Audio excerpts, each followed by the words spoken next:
Amén y gracias a Dios, como siempre, hermana Marta León, muchas gracias por hacerse cargo de la oración inicial. Bueno, muy buena tarde, noche para todos, bienvenidos, bendiciones. Es lunes y al ser lunes estamos viendo nosotros un curso de renovación mental. Estamos en este apartado que se llama Principios de Fe. Son aquellas verdades que en la medida en que yo las vaya recibiendo y las vaya interiorizando, me van cambiando el chip mental.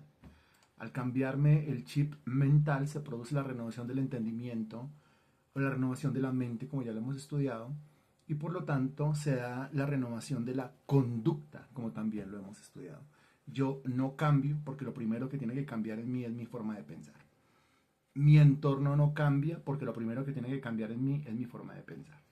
De esto hemos hablado muchísimas veces. La forma de pensar produce un cambio en el comportamiento y el cambio en el comportamiento, lógicamente, al producir un cambio en las acciones, cambia el entorno, lo transforma automáticamente.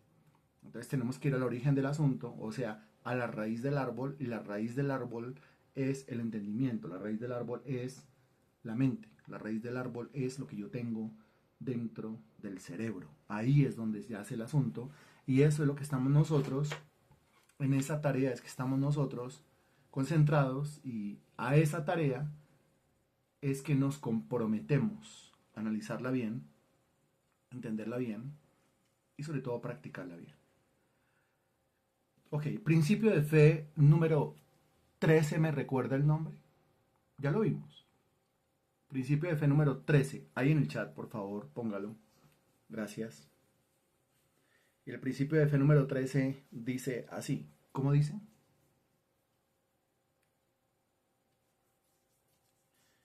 Principio de fe número 13. Dice así. ¿Cómo dice? Regálamelo ahí en el chat, por favor. La pregunta es para todos, es un aula virtual. Y cada vez nos ponemos un poco más exigentes, ¿cierto? Porque vamos avanzando en las lecciones, en los cursos. De modo que en lugar de ser flojos o débiles, tenemos que ir siendo más fuertes y exigentes.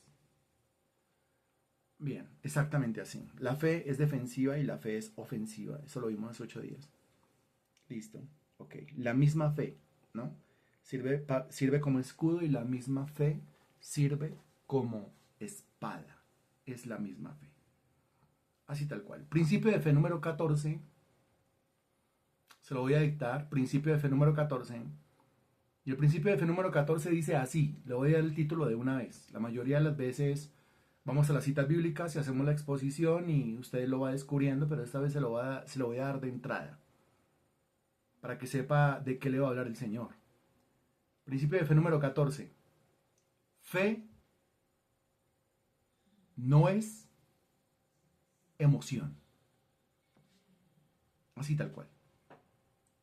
Fe no es emoción. Me avisa si tiene usted el título ya. Fe no es emoción. Me avisa si lo tiene escrito, por favor. Fe no es emoción. Ok. Mire, hay un grave error en la comprensión del asunto, porque el cristiano cree que la fe es eso que siente allá en el corazón, en lo que llamamos corazón, lo que conocemos como el corazón.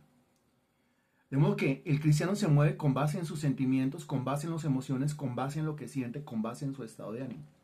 A eso lo llama fe. De modo que si tiene el estado de ánimo arriba, las emociones arriba, los sentimientos arriba, entonces dice que en cuanto a la fe está muy bien.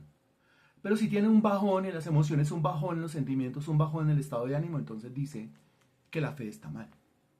¿Por qué? Porque tiene anclada la fe a los sentimientos.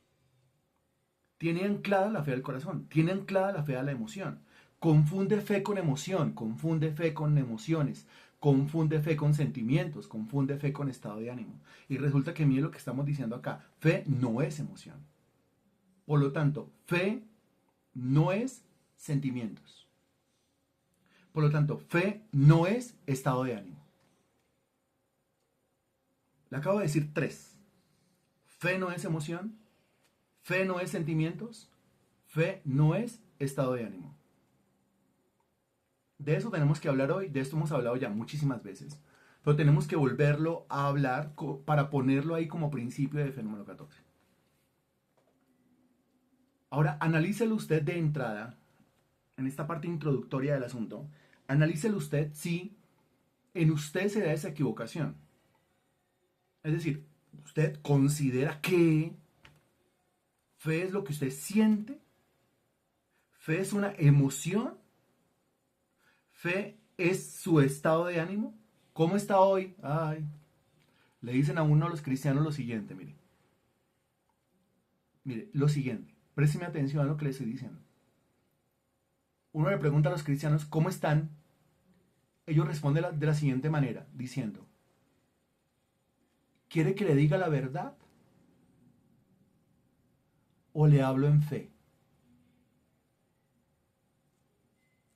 Analice esta frase. Vuelve y se la repito. Uno le pregunta a los cristianos, ¿cómo están?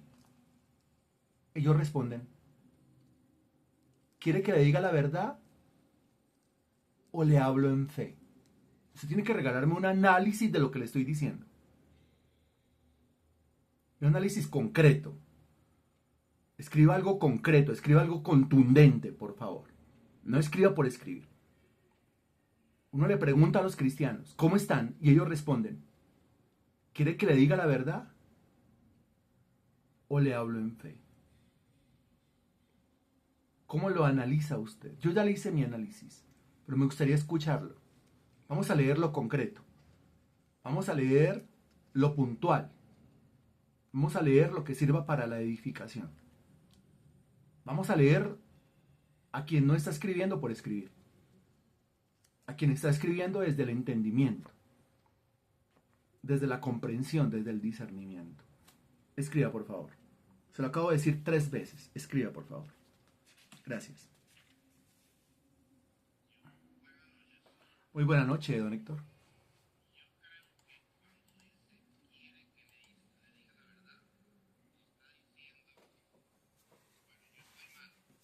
¿Sí?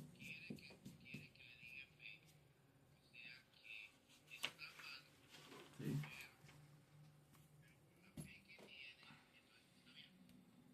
Gracias, don Héctor, por su respuesta. Muchas gracias. Esperamos la respuesta de los demás. Gracias. Está escribiendo. Ok, está escribiendo. Entonces vamos a tener un poco de paciencia. Esperando que aparezcan las respuestas. Gracias. Si usted va por la calle, usted no se ponga a escribir, no se exponga, o en un transporte público tampoco lo haga. Pero si usted está en un sitio en el cual usted pueda regalarnos su respuesta, usted está en la obligación de regalarnos la respuesta. ¿Pero por qué en la obligación? Porque su respuesta edifica la vida de los demás que están conectados. Entendamos que es por eso. De modo que yo no puedo quedarme sin responder porque quizás mi respuesta le ayude al hermano en su entendimiento de lo que estamos diciendo. Entonces dice Marley, yo pensaba antes que era según mi estado de ánimo y los presentimientos del corazón. Ok, pero puntual lo que estamos diciendo, pues no tiene fe, pues la fe no se mueve por emociones. Bueno, más puntual todavía. A ver, busquemos, encontremos. Yo sé que ya van a aparecer otras respuestas. Que aparezcan las respuestas.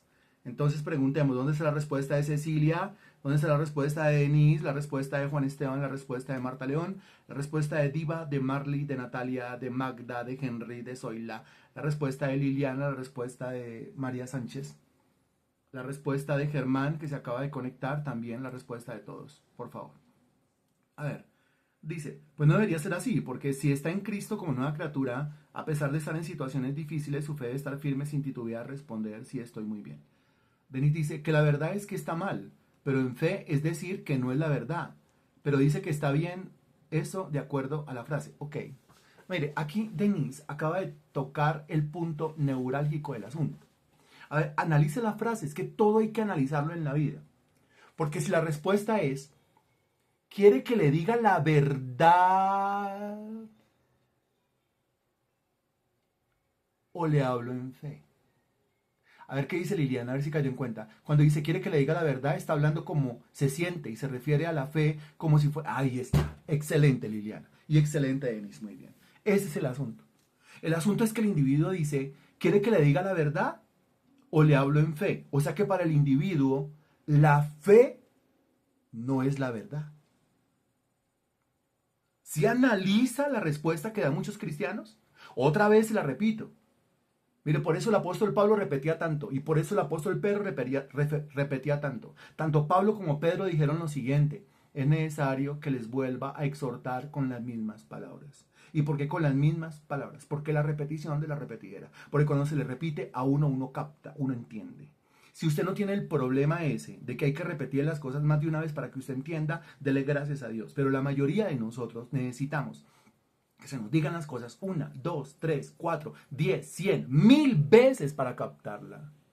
Sobre todo cuando uno está pendiente del WhatsApp, de la puerta, del gato, del perro, de la ventana, de quién timbró, de quién llegó, de ir a calentar el tinto, de ir a poner la olla de la sopa, etc. Todas esas distracciones hacen que uno sea cada vez más lento y más cerrado de entendimiento. Es que el asunto en la respuesta que dan algunos cristianos es: ¿quiere que le diga la verdad o le hablo en fe? Quiere decir que para este individuo la fe no es la verdad. Para este individuo la fe es la situación que está viviendo.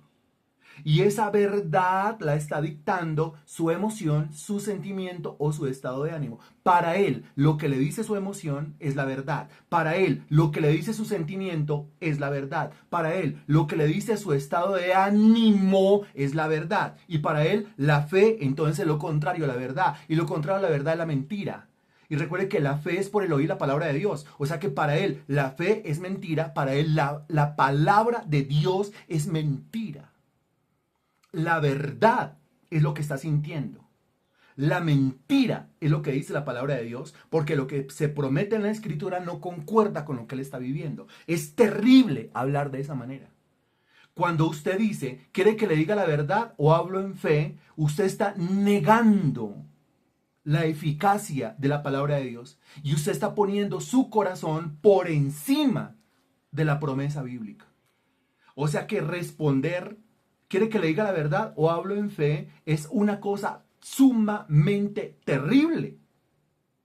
Ya llegamos al meollo del asunto. Llegamos al meollo del asunto. Es que aquí el asunto es la verdad o la mentira. ¿Cuál es la verdad y cuál es la mentira? ¿Y cuál es la verdad? Es que solamente hay una verdad. Entre las dos cosas que estamos aquí nosotros diciendo, solamente hay una verdad.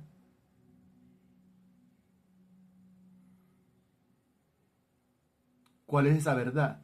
Salmo capítulo 119, versículo 160. Búsquelo, por favor. Salmo capítulo 119, versículo 160. ¿Me avisa cuando ya, por favor?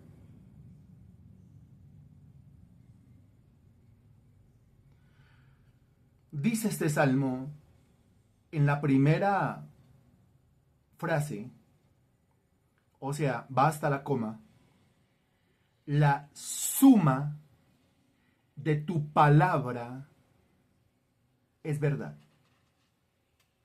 David hablándole a Dios dice: la suma de tu palabra es verdad. Cuando uno dice la suma de algo, ¿sí?, o sea, la suma de todo lo que estamos diciendo es la siguiente. Eso es intentando sacar una conclusión del asunto. La suma quiere decir juntar todos los dígitos. La suma quiere decir tomar esta cuenta acá, esta cuenta acá, esta cuenta acá, esta cuenta acá, ¿cierto?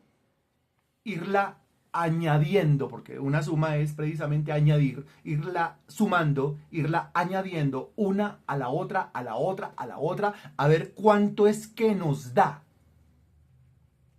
A ver cuál es el total del asunto.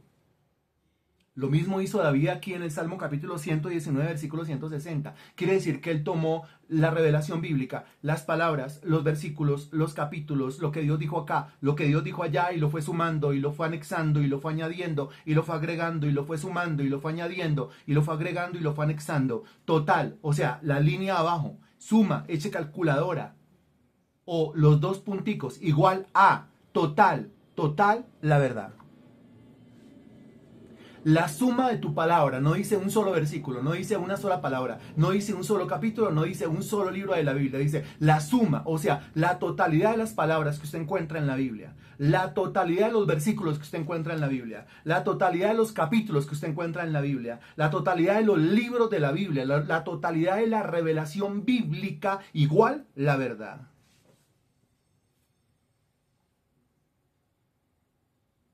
La verdad.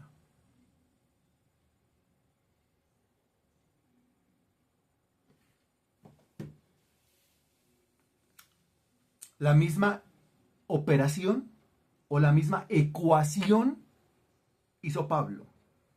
En Romanos capítulo 3, versículo 4. Busque, por favor, Romanos capítulo 3, versículo 4. No habrá una sola clase en la cual no tengamos que ir a Romanos, como usted se puede dar cuenta.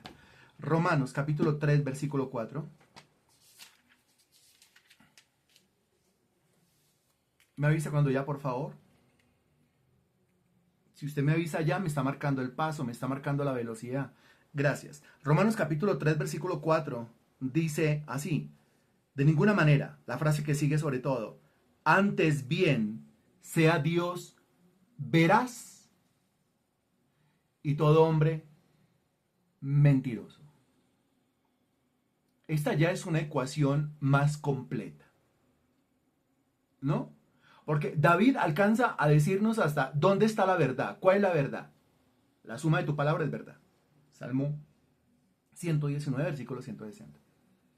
Pablo toma la ecuación, la suma de tu palabra es verdad, y dice, sea Dios veraz. ¿Por qué Dios veraz? Porque la palabra es de Dios. La palabra salió por la boca de Dios. De modo que si la palabra de Dios es verdad, pues la boca de la cual salió esa palabra, que es la boca de Dios, tiene que ser veraz. Por eso dice, sea Dios veraz. Pero la otra parte de la ecuación es que todo hombre es mentiroso. Esa es la otra parte de la ecuación. Todo lo que pertenece a Dios, todo lo que tiene que ver con Dios en su totalidad, absolutamente es verdad. Y todo lo que tiene que ver con el hombre en su totalidad, absolutamente es una mentira. Ahora, usted y yo somos seres humanos, somos hombres, seres humanos. Pertenecemos a la raza humana, está hablando de nosotros. Y aquí usted no puede mirar a nadie más, no puede imaginarse a nadie más. Al único que usted puede mirar es a usted. Al único que yo puedo mirar es a mí en este momento de revelación, de reflexión y de confrontación con la palabra de Dios. Y usted tiene que decir, sí, Señor, tú, todo tú, completo tú, absolutamente tú, eres verdad. Y sí, Señor, todo yo, completo yo, absolutamente yo, soy mentira, Señor. Todo lo que produce la mente de Dios es verdad. Todo lo que produce la mente del hombre sin Dios es una mentira. Todo lo que produce el corazón de Dios es verdad. Todo lo que produce el corazón del hombre sin Dios es una mentira. Todo lo que produce la voluntad divina es buena, agradable y perfecta. O sea, es verdad. Todo lo que produce la voluntad del hombre es mentira. Todo lo que sale por la boca de Dios, el fruto de los labios de Dios, es verdad. Todo lo que sale por la boca del hombre sin Dios, el fruto de labios del hombre sin Dios, es una mentira. Todas las motivaciones divinas, ¿cómo así motivaciones? Lo que lo mueve a hacer las cosas, son verdad. Todas las motivaciones del hombre sin Dios son una mentira. Las acciones de Dios son en su totalidad verdad. Las acciones del hombre sin Dios son en su totalidad una mentira. ¿Qué podemos decir de Dios? Sea Dios verás. ¿Qué podemos decir de Dios? La suma de tu palabra es verdad. ¿Qué podemos decir del hombre? Qué vergüenza. Qué depravación. Lo que podemos decir del hombre es que el hombre es una mentira. En su totalidad. Antes bien sea Dios verás y todo hombre mentiroso. ¿Lo dice el texto bíblico o no lo dice el texto bíblico? ¿Acaso no dice todo hombre? ¿O acaso el texto bíblico dice algunos hombres? ¿O no dice todo hombre? Y al decir todo hombre, ¿acaso no lo está incluyendo a usted y no me está incluyendo a mí?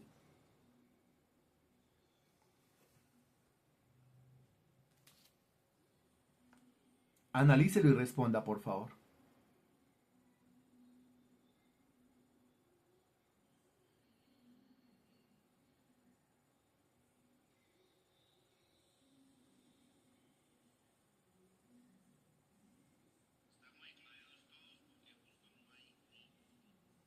Bien, ok. Ahora, ahora, muy bien.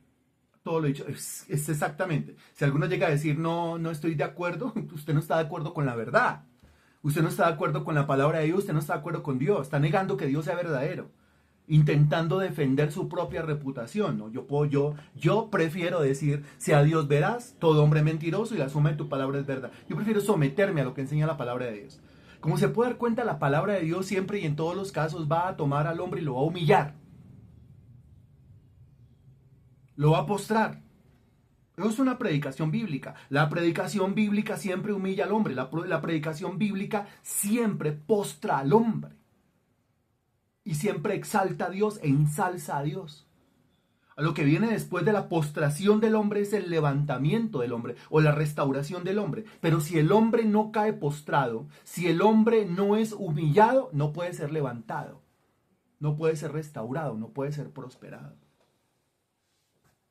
Así funciona con Dios. Ahora, dése cuenta el asunto, cómo se va tejiendo. De la única manera, de la única forma, solamente hay una forma, no responda de manera superficial. Usted tiene que analizar esto profundamente, discernirlo profundamente, aprender a rumiar lo más profundo que usted pueda la revelación de Dios. De la única manera para que un hombre que es mentiroso comience a tener verdad es que lo que es de Dios comience a mudarse, a trasladarse, a trastearse a la vida del hombre. Esa es la única manera. ¿Dónde encuentra usted la verdad? En Dios. ¿Dónde encuentra la mentira? En el hombre. Qué tenaz. O sea, mire, yo se lo voy a decir puntualmente así. Primero me va a mencionar yo. Y voy a hacer el ejercicio con cada uno de sus nombres. ¿Dónde encuentro la verdad? En Dios. ¿Dónde encuentro la mentira? En Freddy. ¿Dónde encuentro la verdad? En Dios. ¿Dónde encuentro la mentira? En Cecilia Maya. ¿Dónde encuentro la mentira? En Denise. ¿Dónde encuentro la mentira? En Juan Esteban. ¿Dónde encuentro la mentira? En Marta León. ¿Dónde encuentro la mentira? En Diva. ¿Dónde encuentro la mentira? En Marley. ¿Dónde encuentro la mentira? En Natalia. ¿Dónde encuentro la mentira? En Magda Xiomara. ¿Dónde encuentro la mentira? En Henry. ¿Dónde encuentro la mentira? En Zoila. En Don Héctor. ¿Dónde encuentro la mentira? En Liliana. ¿Dónde encuentro la mentira? En María Sánchez. ¿Dónde encuentro la mentira? En Germán. ¿Y en dónde encontramos los que somos mentira, la verdad? Solamente en Dios. Ahora, ¿cómo hago yo para que la verdad venga a habitar en mí? Pues a través de un proceso de mudanza, un proceso de trasteo, proceso harto, arduo de ir empacando cosas para trasladarlas a otro lado. Es tomar lo que está en Dios y ponerlo en mí. Si el texto dice, Salmo 119, versículo 160, la suma de tu palabra es verdad, a mí me toca agarrar la suma de la palabra de Dios. Lógicamente eso no se puede hacer de un solo sopetón, de un solo golpe. Porque ¿quién se trastea de un solo sopetón, de un solo golpe? ¿Acaso no hay que empacar la ropa? ¿Acaso no hay que doblar aquí? ¿Acaso no hay que empacar lo de la sala o lo del comedor? ¿Los trastes de la cocina? ¿Acaso no hay que ir desocupando, ir metiendo en cajas, ir metiendo en lonas, ir metiendo en bolsas, ir trasladando, ir arrumando, etcétera, etcétera? Dese cuenta que es así. Es tomar, es agarrar lo que solamente usted puede encontrar en Dios y trasladarlo, trastearlo o mudarlo al interior del mentiroso.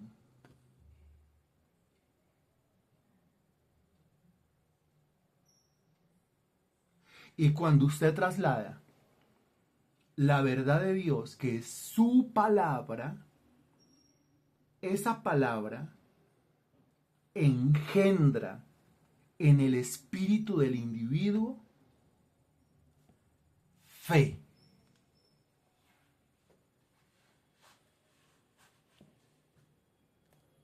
Engendra en el individuo fe. Lo único que engendra fe es la verdad. Se lo repito, lo único que engendra fe es la verdad. En otras palabras, lo único que origina la fe es la verdad. En otras palabras, lo único que incrementa la fe es la verdad. ¿Cuál es la verdad? Responda puntualmente, que le estoy hablando puntualmente, por favor. ¿Cuál es la verdad? ¿Cuál? ¿Cuál? Ojo la pregunta. ¿Cuál? Ah, muy bien. O sea, me estoy refiriendo al Salmo 119, versículo 160, para que usted responda de una manera puntual porque le estoy hablando puntualmente. ¿Cuál es la verdad? La verdad es la suma de tu palabra. Pues ¿cuál? La palabra de Dios es verdad.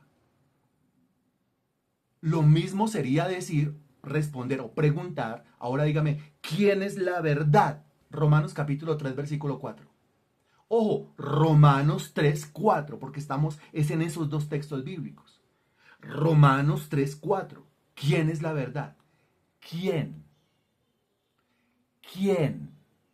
Ahora estoy preguntando, hablando de una persona. ¿Quién? Romanos 3, 4. Ah, ya vamos hablando puntualmente. Usted y yo tenemos que aprender a hablar puntualmente, aprendemos puntualmente y así crecemos puntualmente. ¿Quién? Dios. Ok, entonces, la fe solamente se crea, se origina, se incrementa, se edifica con la verdad. No hay otra cosa que pueda crear fe, no hay otra cosa que pueda fabricar fe, no hay otra cosa que pueda originar fe, no hay otra cosa que pueda engendrar fe, no hay otra cosa que pueda incrementar la fe. Solamente una cosa, la verdad. Punto. ¿Cómo hago yo para originar fe en mi vida? La verdad. ¿Cómo hago yo para incrementarla? La verdad. ¿Cómo hago yo para hacerla crecer? La verdad. No hay otra manera de hacerlo. Eso, en palabras del apóstol Pablo, inspirado por el Espíritu Santo, en Romanos 10 dirá, pues que la fe es por el oír y el oír por la palabra de Dios. O sea, lo mismo de lo cual estamos hablando. Solamente la verdad. A partir de ese momento en el cual la verdad comienza a mudarse, a trasladarse, a transportarse, a trastearse al interior de la mentira. ¿Quién es la mentira? Yo. Lo que hay en mi cabeza sin Dios, lo que hay en mi corazón sin Dios, lo que hay en mi voluntad sin Dios, lo que hay en mi boca sin Dios, lo que hay en mi accionar sin Dios, lo que hay en mi ser completo sin Dios, es una completa mentira. Entonces, a partir del momento en el que la verdad de Dios comienza a mudarse, a trasladarse a mi interior, a partir de ese momento comienza una lucha. A partir de ese momento comienza una batalla. A partir de ese momento comienza una confrontación. Comienza una confrontación que la Biblia llama ¿de qué manera? A ver si usted se acuerda. Comienza una confrontación que la Biblia llama de una manera. ¿De qué manera la llama? Busque Primera de Timoteo, capítulo 6, versículo 12, por favor. Primera de Timoteo, capítulo 6, versículo 12, y me avisa cuando ya, por favor, para leerlo.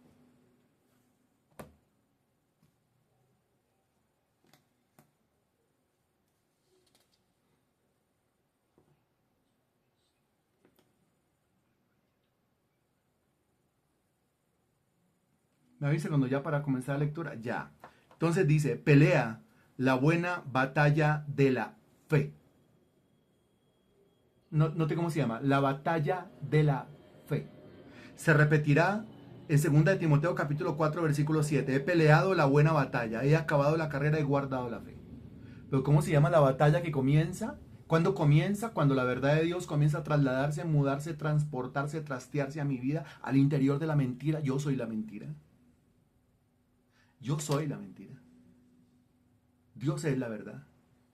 Cuando la verdad entra en la mentira es como cuando la luz entra en medio de las tinieblas. comienza una lucha, comienza una batalla. La batalla de disipar, la batalla de destruir, la batalla de sacar corriendo, la batalla de alejar, de apartar, la batalla de la transformación. Un cuarto lleno de tinieblas no es lo mismo que cuando usted pone el dedo en el interruptor y el cuarto se llena de luz, no es lo mismo. Es una cosa completamente otra, completamente diferente, completamente distinta. ¿Es así o no es así? A partir de ese momento comienza la batalla de la fe. Ojo, la batalla de la fe la estamos viendo, la estamos examinando en este momento como lo que ocurre en el interior del individuo, la batalla de la fe. Porque es la confrontación interna entre la verdad y la mentira. ¿Me lo está captando? La confrontación interna, la batalla de cada cristiano interna. Eso va al interior del individuo y esa batalla es entre la verdad y la mentira. ¿Quién es la verdad? Dios. ¿Quién es la mentira? Yo. ¿Cuál es la verdad? Lo que hay en la mente de Dios. ¿Cuál es la mentira? Lo que hay en mi propia mente. ¿Cuál es la verdad? Lo que hay en el corazón de Dios. ¿Cuál es la mentira? Lo que hay en mi propio corazón. De tal manera que la Biblia dice, sobre toda cosa guardada, guarda tu corazón porque él mana la vida. Y engañoso es el corazón más que todas las cosas. Y por eso dice que usted tiene que cubrirse o vestirse con la coraza de la justicia. La coraza, ¿qué es lo que cubre la coraza? El corazón. O sea, guárdelo. ¿Dónde? Dentro de una coraza. Por eso volvemos al asunto inicial. El que confunde la fe con sus emociones,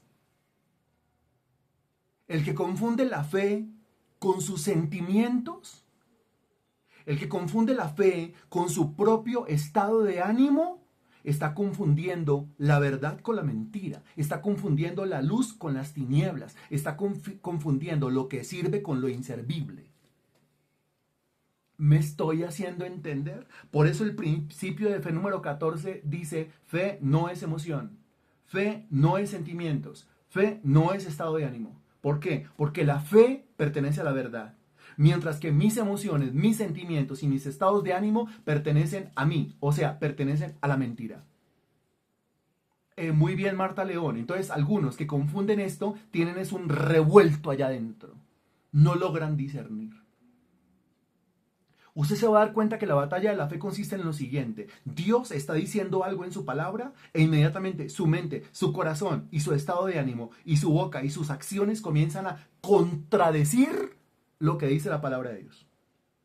Y usted dice, pero ¿por qué mi mente, por qué mi corazón, por qué mi estado de ánimo, por qué mi boca y por qué mis acciones contradicen lo que la palabra de Dios dice? ¿Por qué? Porque su mente, porque su corazón, porque su estado de ánimo, porque sus palabras y sus acciones pertenecen a la mentira. Lo que se engendró en el espíritu pertenece a la verdad, pero lo que hay en el alma y en el cuerpo pertenecen a la mentira. Entonces ese individuo se puede llamar el individuo almático, que creo yo que es un término que se puede utilizar y que clarifica lo que significa el carnal, cristiano carnal. ¿Pero qué es eso de carnal? Más bien carnal porque el epicentro de la carne está en el alma, entonces es un cristiano almático. Y como es un cristiano almático, pues él vive en el alma. O sea, vive dependiendo de lo que piensa, vive dependiendo de lo que siente, vive dependiendo de sus emociones, vive dependiendo de sus estados de ánimo, vive dependiendo de sus subidas, de sus bajadas, de sus subidas, de sus bajadas, de sus subidas, de sus bajadas. Es el cristiano volqueta, se carga, se descarga. O es el cristiano celular, se carga o se descarga. Así. Lo puede llamar cristiano celular. Se carga, se descarga. O cristiano volqueta, porque las volquetas se cargan y se descargan. O lo puede llamar el cristiano carrusel. El carrusel sube, baja, sube, baja. El carrusel con los caballitos, ¿sí? Las ciudades esas de hierro, las atracciones mecánicas. Entonces se sube el caballito y ¿qué hace el caballito? Sube, baja, sube, baja, sube, baja, sube, baja. Estado de ánimo, arriba, abajo. Emociones, arriba, abajo. Sentimientos, arriba, abajo. Y dice, así es mi fe. Así es su fe. Eso no es la fe. No sabe ni siquiera cuál es la fe. Bueno, entonces, ¿cómo se siente la fe? Yo le respondería, la fe no se siente. La fe no tiene que ver con lo que usted siente. Estamos diciendo fe no es emoción. Estamos diciendo fe no es sentimiento. Estamos diciendo fe no es estado de ánimo. Que son dos cosas diferentes, son elementos completamente diferentes. La fe está en el espíritu, no está en el alma. La fe está en el espíritu, mucho menos va a estar en el cuerpo. La fe está en el espíritu y depende de la verdad. Se engendra con la verdad, madura con la verdad, crece con la verdad, se exhibe con la verdad, se libera con la verdad. Todo lo que hay en el alma, mente, corazón, voluntad y lo que se traslada al cuerpo, palabras, acciones, pertenece a la mentira. Y esa es la batalla de la fe. Entonces la batalla, muy bien, ese está muy bien también, hermano Henry, cristiano yo. Entonces, ¿cómo lo quiere llamar? Y yo sé que con esto hay una confrontación en más de uno. Porque puede ser que usted sea la volqueta de la cual estamos hablando. O puede ser que usted sea el celular del cual estamos hablando. O puede ser que usted sea el cristiano carrusel. O puede ser que usted sea el cristiano yo, como lo dice hermano Henry. El yo, para abajo, para arriba, para abajo, para arriba, para abajo, para arriba, para abajo, para arriba. ¿Cómo está? Abajo. ¿Cómo está? Arriba. ¿Cómo está? Abajo. ¿Cómo está? Arriba. Acuérdense que el apóstol Pablo estaba en Filipos, estaba encarcelado. Cuando escribe la carta a los filipenses, él está encarcelado. No estaba en Filipos, estaba encarcelado. Y escribe la carta a los filipenses, él metido en la cárcel, él metido en un calabozo, experimentando la soledad, porque aquellos que decían que eran sus super, hiper, mega discípulos, lastimosamente por rato lo dejaban solo. Pero él le dice a la iglesia de Filipos, regocijaos en el Señor siempre. Otra vez os digo, regocijaos. Como se puede dar cuenta, él está arriba. Pero ¿qué es lo que lo mantiene arriba? Pues no su propio estado de ánimo, ni su emoción, ni su sentimiento. ¿Qué lo mantiene arriba? La verdad. ¿Qué lo mantiene arriba? La fe. Eso es lo que lo mantiene arriba. La fe. Estado de ánimo, imagínense, nosotros dependiendo del estado de ánimo. Imagínense dependiendo de la loca de la casa. Usted ya sabe cuál es la loca de la casa porque pasamos por el curso de antropología, ¿cierto? Regálenme otra vez el nombre de la loca de la casa, en femenino. ¿Cuál es la loca de la casa? Usted lo sabe muy bien. Excelente respuesta, muy bien. Me agrada mucho. No falta el perdido que esté leyendo ahí cuál es la loca de la casa, habiendo pasado por el curso, que ni se acuerda. La loca de la casa es el alma. El alma. El cristiano almático, entonces si el alma es la loca de la casa, el cristiano almático alma anda enloquecido en sus sentimientos, enloquecido en sus sensaciones, enloquecido en sus emociones, enloquecido en su estado de ánimo. ¿A quién le está hablando el Señor en este momento? ¿Para quién es esta palabra que estamos desglosando nosotros en este momento? ¿Para quién? ¿A quién le está hablando el Señor? ¿A quién le está diciendo el Señor? Ya. Deje de ser carrusel, deje de ser yo, deje de ser volquete, deje de ser celular. ¿Cómo así que está cargado o descargado? Estoy un poco cargado, un poco descargado, un poco cargado, un poco descargado, un poco cargado, un poco descargado. Cristiano almático o cristiano carnal. Es exactamente lo mismo. Es exactamente lo mismo. El texto de Isaías capítulo 26 versículo 3, que es un texto que también hemos visto muchísimas veces, pero hoy transformado en principio. El texto de Isaías capítulo 26 versículo 3 dice así: tú guardarás en completa paz aquel cuyo pensamiento en ti persevera porque en ti ha confiado. Y hay algo, aquí unos principios, aquí unos términos técnicos espirituales que son bien importantes. Porque dice, primero habla de la paz o ser guardado en completa paz. Habla de la paz. Pero también habla del pensamiento. Y también habla del confiar. ¿No? Confiar. Y dice el texto en la parte central del versículo, aquel cuyo pensamiento en ti persevera. O sea, ¿qué es lo que yo le debo poner a mi pensamiento? ¿Qué es lo que le debo poner a mi cabeza? Y usted dirá, otra vez Dios repitiéndome esto, pero ¿qué hacemos si otra vez el yo-yo fue hacia abajo y hay un movimiento en el yo-yo o una jugada en el yo-yo que se llama el dormilón? No sé si usted fue amante del yo-yo. A mí me gustaba el yo-yo. Y hay una jugada en el yo-yo que se llama el dormilón. ¿Y cuál es esa jugada que se llama dormilón en el yo-yo? Yo sé que algunos solamente yo-yo, para abajo, para arriba, para abajo, para arriba, para abajo, para arriba, y decían qué aburridor es esto. Pero cuando usted se mete en las jugadas, es una cosa completamente diferente. La jugada del dormilón consistía en hacer descender el yo-yo y que se quedara ahí abajo sin subir dando vueltas. Que exacto, el yo-yo se queda dormido hacia abajo, queda abajo dando vueltas, dando vueltas, dando vueltas, dando vueltas, no sube, no sube y da vueltas, no sube y da vueltas. Usted toca pegarle un jalonazo con la mano hacia arriba para que vuelva a subir, es el tal dormilón. Y el perrito, para hacer el perrito, usted tenía que hacer primero el dormilón, a continuación pegar el dormilón, o sea, el yo-yo dando vueltas al piso, y lógicamente comenzaba el yo-yo a caminar por el piso, pero usted lo llevaba tenido de la piola. Entonces parecía un perrito. Entonces usted no podía llegar a ser el perrito si primero no hacía el dormilón. Ahora, ¿qué tiene que ver esto con lo que estamos diciendo? Pues tiene que ver con que algunos, aparte de ser yo-yos, son en el yo-yo el dormilón y en el yo-yo el perrito. Y usted dirá, uy, eso fue fuerte y eso es para mí. Bueno, que sea para usted maravilloso, que lo confronte maravilloso. Porque aparte de que es yo-yo, para abajo, para arriba, para abajo, para arriba, para abajo, para arriba, para abajo, para arriba, a veces, y pasa por esas épocas y por esas etapas, en donde es un yo-yo dormilón, o sea, abajo, y está abajo, y se quedó abajo, y nada que sube, hola. Y aparte se convirtió en el perrito de quién, en el perrito del alma, o más bien, en el perrito del diablo, que es el que lo saca a pasear. Porque el diablo ya lo agarró por ahí por dónde, por las emociones, por los sentimientos, por el estado de ánimo. Y sabe que en cualquier momento se le puede meter por ahí. Esa es una lucha de otra clase. Estamos analizando hoy la batalla de la fe. ¿Qué es lo que ocurre dentro del individuo, entre la verdad y la mentira, entre la fe y los pensamientos, los sentimientos, las emociones, el estado de ánimo del individuo?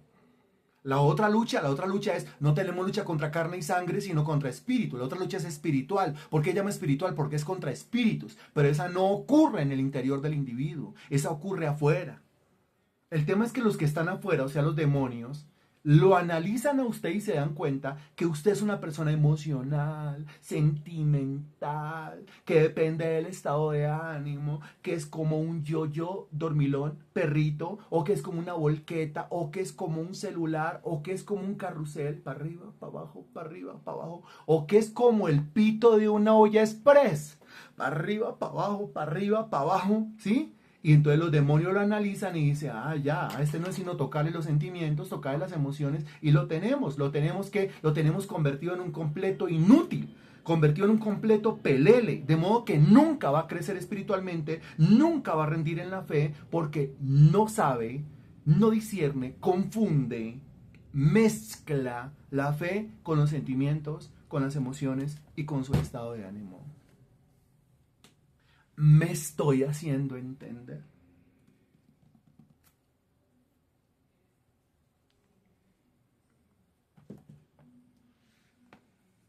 Ahora, ¿a quién le está hablando el Señor aquí?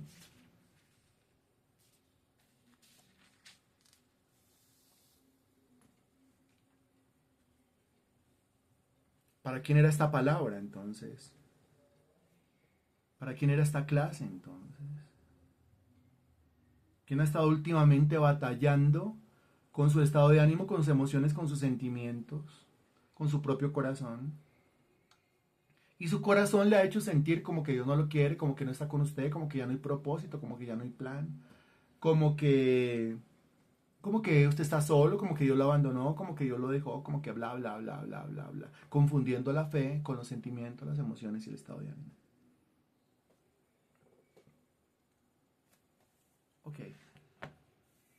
La batalla de la fe, de esto hemos hablado muchas veces, siempre vamos al mismo capítulo, vamos al capítulo para dejarlo aquí plasmado como principio. Romanos capítulo 4, por favor. Romanos capítulo 4, a partir del versículo 17. ¿Cuántas veces hemos predicado esto? ¿Cuántas veces nos han predicado esto, Dios mío? Y es necesario que me lo vuelvan a decir, que me lo vuelvan a decir. Porque hasta que yo no aprenda a separar, por eso mire, por eso Hebreos capítulo 4, versículo 12, que la palabra de Dios es viva y eficaz, y más cortante que toda espada de dos filos, que discierne hasta partir el alma del espíritu. Note, tiene que partirse el alma del espíritu. Usted no puede mezclar el alma con el espíritu. Tiene que partir el alma del espíritu. Lo único que hace eso, lo único que logra eso es la espada. Lo único que logra eso es la verdad. La verdad parte del alma del espíritu y le enseña, el espíritu contiene la verdad, el alma contiene la mentira. El alma contiene lo de Dios. Perdón, el espíritu contiene lo de Dios, el alma contiene lo suyo. El espíritu contiene lo divino, el alma contiene lo humano. El espíritu contiene la verdad, el alma contiene la mentira. El espíritu contiene a Dios, que es de verdad. El alma me contiene a mí, que soy una completa mentira. Qué impresionante. Y entonces dice el texto bíblico, alguien está preguntando la cita bíblica. Recuerde usted que yo no repito citas bíblicas. Recuerde usted que le toca a usted repetirle o recordarle la cita bíblica a aquella persona que lo pregunta. Esperemos que alguien, por favor, dé la cita bíblica. Listo, ahí tiene. Romanos capítulo 4, versículo 17 dice, como está escrito. Mire, te está escrito. Lo que está escrito es que, según el Salmo 119, versículo 160, responda puntualmente, por favor. ¿Cómo está escrito? Lo que está escrito es que, según el Salmo 119, versículo 160. Lo que está escrito es que, según el Salmo 119, versículo 60. Ay, don Héctor, gracias a Dios. La verdad, lo que está escrito, ¿qué es la verdad? Lo que está escrito ¿en dónde? Pues de qué estamos hablando, pues de la Biblia. ¿De qué estamos hablando? Pues de la palabra de Dios. Lo que está escrito es ¿qué? Pues lo que está escrito es la verdad. ¿Dónde está la verdad? La verdad está en lo que está escrito, la verdad. Aquí dice cómo está escrito. ¿Qué es lo que está escrito? En el caso de Abraham, te he puesto por padre de muchas gentes. ¿Cuántas veces hemos dicho esto? 1000 veces. ¿Cuántas veces hay que repetirlas? 10.000. Te he puesto por padre de muchas gentes. Te he puesto posicionamiento. Puesto. Lo que está escrito a mí me posiciona. ¿Sí se da cuenta? Como está escrito, te he puesto. O sea, lo que está escrito me posiciona. Lo que está escrito me pone. Amén. Aquí le voy a preguntar amén porque voy a ir detenidamente. Voy a ir desglosando la verdad hasta que acabe. Y le voy a ir preguntando amén. Y hacemos la oración y terminamos. Lo que está escrito me posiciona. Listo. Lo que no está escrito me confunde. Lo que está escrito me da firmeza. Lo que no está escrito me da flaqueza. Lo que está escrito me solidifica. Lo que no está escrito me pone a tambalear. Amén. Por eso la Biblia dice, ninguno piense más allá de lo que está escrito. Porque si yo pienso más allá de lo que está escrito, yo tambaleo, yo soy frágil, yo soy débil, yo soy anímico, yo soy raquítico y yo dependo entonces de la emoción, del sentimiento y el estado de ánimo. Ok, te he puesto por padre de muchas gentes. Me posiciona. Ahora, ¿me posiciona en qué? Pues en lo que está escrito. En eso que dice el versículo acerca de mi vida. ¿Me posiciona como así? Sí, me convence de que yo soy eso, de que yo tengo eso y de que yo puedo hacer eso, que el versículo me dice que yo soy, que yo tengo o que yo puedo hacer. El versículo le estará a usted hablando de lo que usted es, de lo que usted tiene o de lo que usted puede hacer. Le vuelvo a repetir las tres cosas, escríbalo por favor. El versículo o le está hablando de lo que usted es, o le está hablando de lo que usted tiene, o le está hablando de lo que usted puede hacer. Y si el versículo le está hablando de lo que usted es, de lo que usted tiene y de lo que usted puede hacer, esa es la verdad bíblica en cuanto a lo que usted es, en cuanto a lo que usted tiene y en cuanto a lo que usted puede hacer. Amén.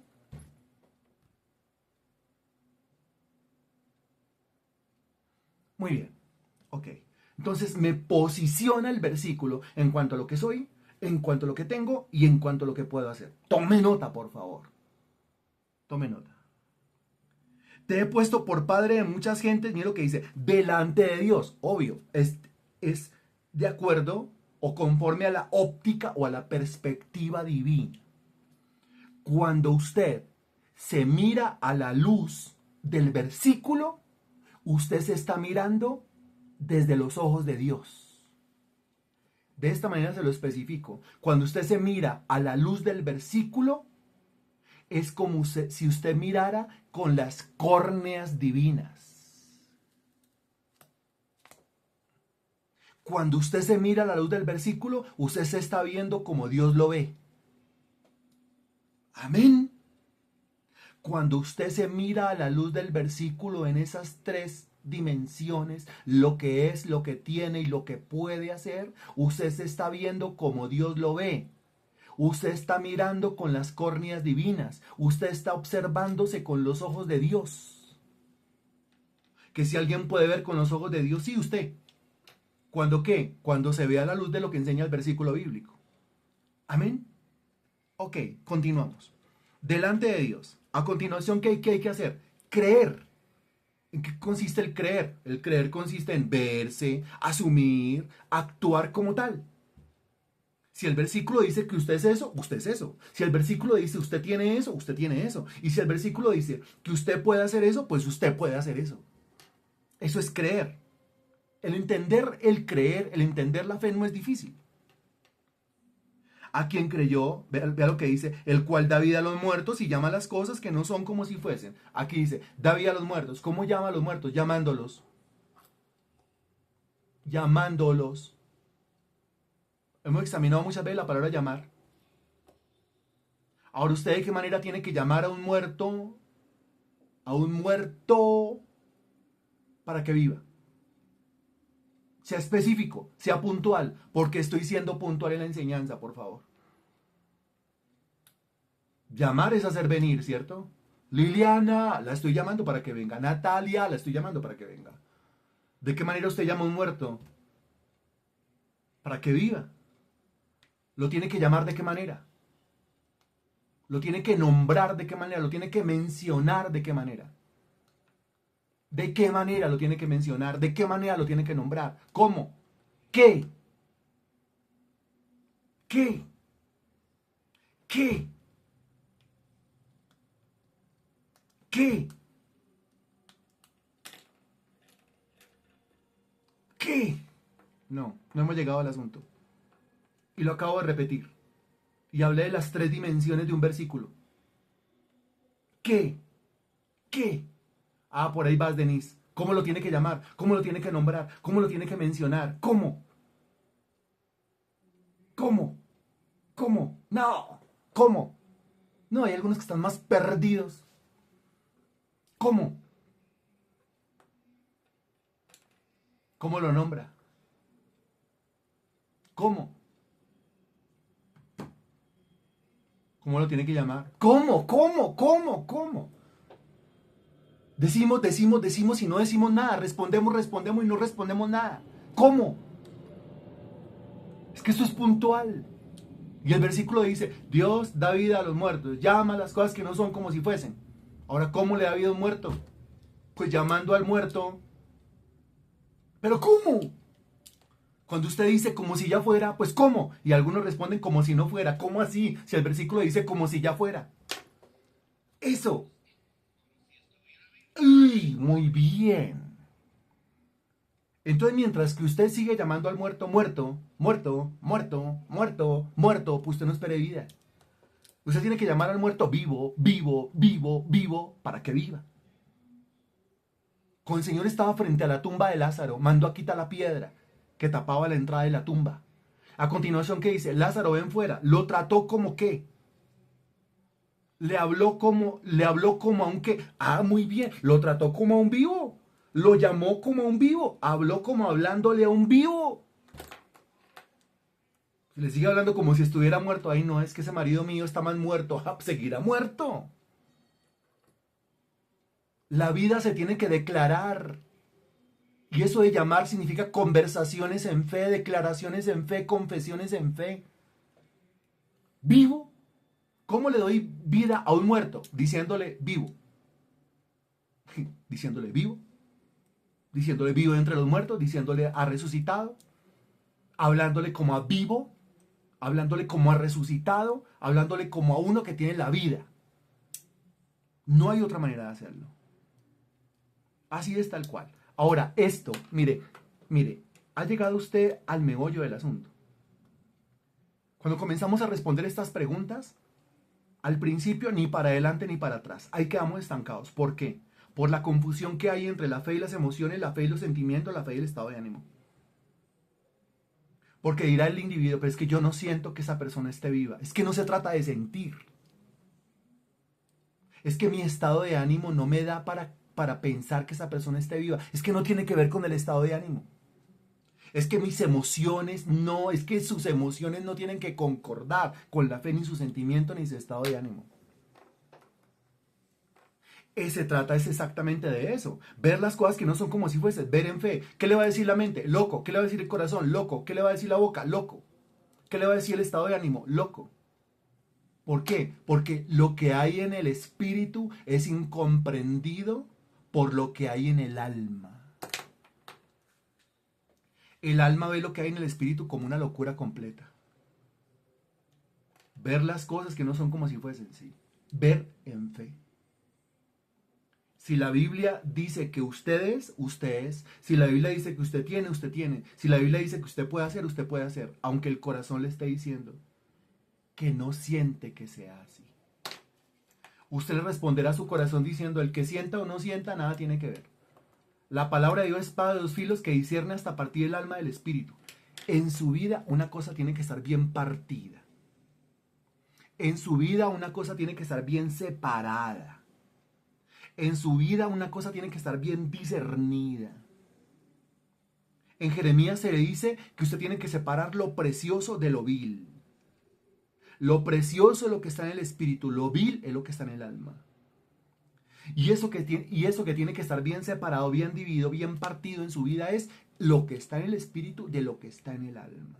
Entender que una cosa es lo que está en el espíritu y otra cosa es lo que está en el alma. Así es como funciona la fe. Así es como funcionan las cosas de Dios. ¿Qué hizo Abraham? Versículo 18. Él creyó, y se cuenta lo que dice, en esperanza contra esperanza. Cuando dice esperanza contra esperanza, cuando aparece la palabra contra, está hablando de una batalla de la fe, una batalla interna. Porque esperando y esperando y esperando, y cuando uno tiene que esperar, ¿qué le dice la mente? Cuando uno tiene que esperar, ¿qué le dice el corazón? Cuando uno tiene que esperar, ¿qué le dice la emoción? Cuando uno tiene que esperar, ¿qué le dice el estado de ánimo? Responda, por favor. Cuando usted tiene que esperar, ¿qué le dice su emoción? Cuando usted tiene que esperar, ¿qué le dice su sentimiento? Cuando usted tiene que esperar, ¿qué le dice su estado de ánimo? ¿Qué le dice su corazón? Cuando tiene que esperar. Bueno. No espere, o sea, desespérese. ¿Por qué? Porque lo que está en el espíritu es incomprendido por lo que está en el alma. Él creyó en esperanza contra esperanza, note lo que dice, para llegar a ser padre de muchas gentes. Llegar a ser. Lo hemos dicho muchas veces. El versículo 18 dice, llegar a ser. Versículo 17, yo te he puesto por padre de muchas gentes. Desde la perspectiva divina usted ya es. Desde la perspectiva humana todavía no soy. Desde la perspectiva divina usted ya tiene. Desde la perspectiva humana todavía no tengo. Desde la perspectiva divina usted puede. Desde la perspectiva humana yo no puedo. Ese es el problema. ¿Y qué nos emproblema? La emoción, el sentimiento, el estado de ánimo. Eso es lo que nos emproblema. Para llegar a ser padre de muchas gentes, conforme a lo que se le había dicho, así será tu descendencia. Vuelve y aparece lo que Dios había dicho. Lo que Dios había dicho es lo mismo que Dios mandó a escribir. O sea, la verdad. La Biblia. ¿Qué es la Biblia? La verdad. ¿Qué es la palabra de Dios? La verdad. Lo que usted piense, lo que usted sienta, su emoción, su estado de ánimo, es una completa mentira. La fe contra los sentimientos. La fe no le puede creer a los sentimientos. La fe no le cree a las emociones. La fe no le cree al corazón. La fe no le cree al estado de ánimo. Así como el corazón no le cree a la fe, así como los sentimientos, las emociones y el estado de ánimo no le creen a la fe.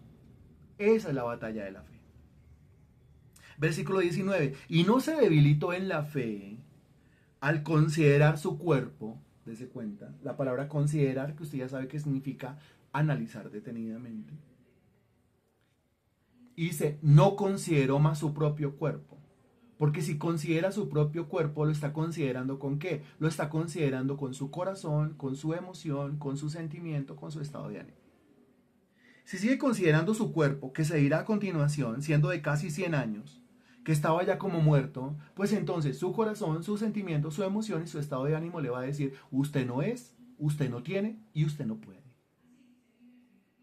Y eso de considerar con el corazón, con la emoción, con el sentimiento y con el estado de ánimo es lo que toma lo que está en el espíritu, o sea, la fe, y la debilita. La fe se puede debilitar, dése cuenta. Ahora, cuando se acercan los cristianos y dicen, no, lo que pasa es que un bajonazo de fe, ellos esperan como que uno los abrace, como que uno les diga, pobrecito. Realmente lo que se han ganado es una exhortación, lo que se han ganado es un sacudón, lo que se han ganado es un estrujón. ¿Por qué? Porque eso ni siquiera se los está haciendo el diablo. Eso se lo están haciendo ellos a ellos mismos. Ellos son los que deciden considerar o con lo que está en el espíritu o considerar con lo que está en el alma. Ellos deciden ver o con los ojos de lo que está en el espíritu o con los ojos de lo que está en el alma. Si decidió ver las cosas con los ojos de lo que está en el alma, quiere decir que está viendo las cosas desde la emoción, desde el corazón, desde el sentimiento, desde el estado de ánimo. Por supuesto, se va a desesperar, se va a preocupar, se va a afanar. Por supuesto, lo que está en el espíritu, que es la fe, se va a debilitar. ¿Y quiere que le aplauda? ¿Y quiere que le abrace? ¿Y quiere que le diga pobrecito? ¿Y quiere que le diga lo entiendo? No, eso no se entiende. Eso se llama falta de amor propio. Eso se llama masoquismo. Eso se llama no quererse. Eso es como en la batalla de la fe, tomar el cuchillo y clavárselo él mismo en el corazón.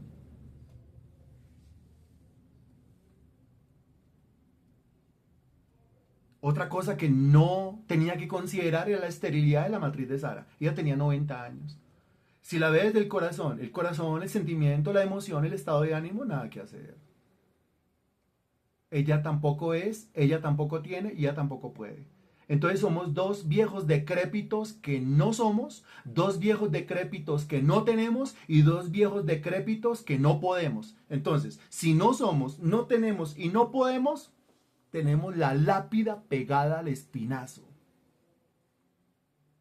¿Me estoy haciendo entender? Quizás un poco rudo, un poco brusco, puede ser, pero ¿me estoy haciendo entender? Nada que hacer. Sí, nada que hacer. Si no cree que es, no cree que tiene y no cree que puede, nada que hacer. Entonces dice el versículo 20, tampoco dudó por incredulidad de la promesa de Dios, sino que se fortaleció en fe. Estos versículos siempre me han parecido espectaculares, una maravilla. ¿Por qué? Porque mire, el versículo 17 dice, te he puesto.